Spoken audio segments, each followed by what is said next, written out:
తెలుగు రాష్ట్రాల్లో ఎన్నికల హీట్ తారాస్థాయికి చేరిన తరుణంలో ఊహించని కలకలం చోటు చేసుకుంది. ఎన్టీఆర్ సతీమణి లక్ష్మీ పార్వతికి సంబంధించి సంచలన వ్యవహారం వెలుగులోకి వచ్చింది.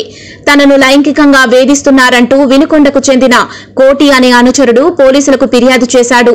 తాను తల్లిలా భావించిన లక్ష్మీ పార్వతి మాత్రం తప్పుడు దృష్టితోనే ఉండేదని ఆయన తన ఫిర్యాదులో పేర్కొన్నాడు. దీనికి సంబంధించి వాట్సాప్ చాటింగ్, కాల్ రికార్డులను కూడా పోలీసులకు అందజేశాడు. మొత్తానికి వైసీపీ తరపున ఎన్నికల ప్రచారంలో మునిగి తేలుతున్న లక్ష్మీ పార్వతికి ఈ విషయం పెద్ద షాక్ గానే మారింది.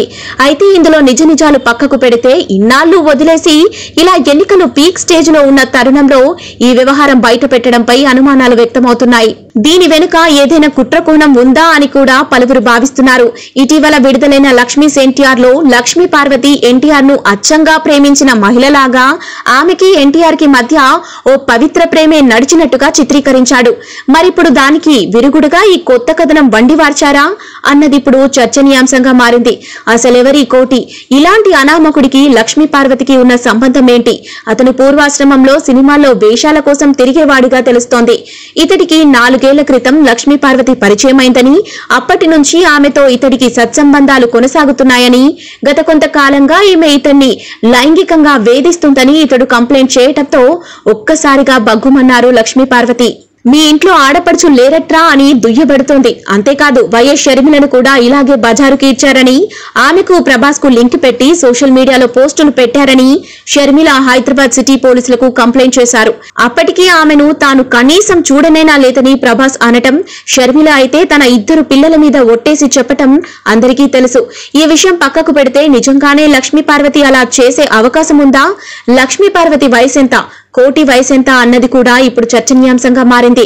లక్ష్మీ పార్వతి 1953 సెప్టెంబర్ 14న పుట్టారు. అంటే 65 ఏళ్లుంటాయి. ఈ వయసులో లక్ష్మీ పార్వతి ఇలాంటి పనులు చేసే ఛాన్స్ ఉందా అన్నది కూడా డిబేటబులే. ఒకవేళ ఇదంతా బూమరాంగ్ అయితే ఆమె ప్రత్యర్థులకే చేటు తెస్తోంది. ప్రస్తుతం లక్ష్మీ పార్వతి వైసీపీలో ఉన్నారు.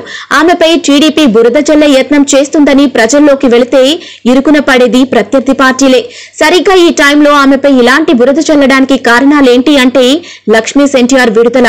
ఈ చిత్రంలో ఆమె పాత్రను మహోన్నతంగా, పవిత్రంగా చిత్రించటమే అన్నది ఓటర్లకు చేరితే కష్టమేనంటున్నారు విశ్లేషకులు. ఇదంతా ఒకెత్తైతే కోటి తనపై జరుగుతున్న వేధింపులను బయటపెట్టడానికి ఎంచుకున్న సమయమే అసలు అనుమానాలకు కారణమవుతుంది.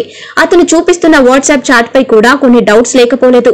ప్రస్తుత టెక్నాలజీ యుగంలో ఎదుటివారి ఫోన్ హ్యాక్ చేయటం పెద్ద కష్టమేమీ కాదు. సాధారణంగా ఎవరైనా వీఐపీలు తమ ఫోన్ ను పిఏల దగ్గర పెడుతుంటారు. ఏదైనా అర్జెంట్ కాల్ వస్తే తప్ప వారు ఫోన్ తమ దగ్గర ఉంచుకోరు. ఇప్పుడు లక్ష్మీ పార్వతి ఫోన్ నుంచి కూడా కోటికి అదే తరహాలో ఎవరైనా కావాలనే మెసేజ్లు పంపి ఉంటారు కదా అన్న కోణంలోనూ దర్యాప్తు చేయాలి. లక్ష్మీ పార్వతిని శంకించే ముందు, కోటి వాదన సరైందే అనడానికి ముందు కొన్ని ప్రశ్నలు వేసుకుంటే సమాధానం మనకే వస్తుంది. వాస్తవానికి కోటి లక్ష్మీ పార్వతికి కేవలం 4 ఏళ్లుగా మాత్రమే పరిచయం. తన బయోపిక్ తీద్దామని అనుకుంటున్న తరుణంలో కోటితో ఆమెకు పరిచయం ఏర్పడింది. అదే సమయంలో వర్మ కూడా సినిమా తీస్తానని ప్రకటన చేయడంపై ఆమె ఆగ్రహం వ్యక్తం చేసిందట. దీంతో హీరో జేడీ చక్రవర్తి మధ్యవర్తిత్వంతో వర్మకు లక్ష్మీ పార్వతికి మధ్య ఒక అంగీకారం కుదిరింది. అలా కోటి ఆమె కుటుంబంతో కలిసిపోయాడు. తరచూ తన భార్య పిల్లలను కూడా కోటి లక్ష్మీ పార్వతి ఇంటికి తీసుకెళ్తుండేవాడు. ఇలా అంతా సాఫీగా సాగుతున్న తరుణంలో ఏడాది క్రితం నుంచి ఆమె ప్రవర్తనలో మార్పు వచ్చిందట. తనను కామపు చూపులతో చూడటం ఆరంభించిందని కోటి చెబుతున్నాడు. ఎన్టీఆర్ స్త్రీలోలుడని, సినిమా వాళ్లు పతితులేమి కాదని ఆయన పరువు తీసేసేదట.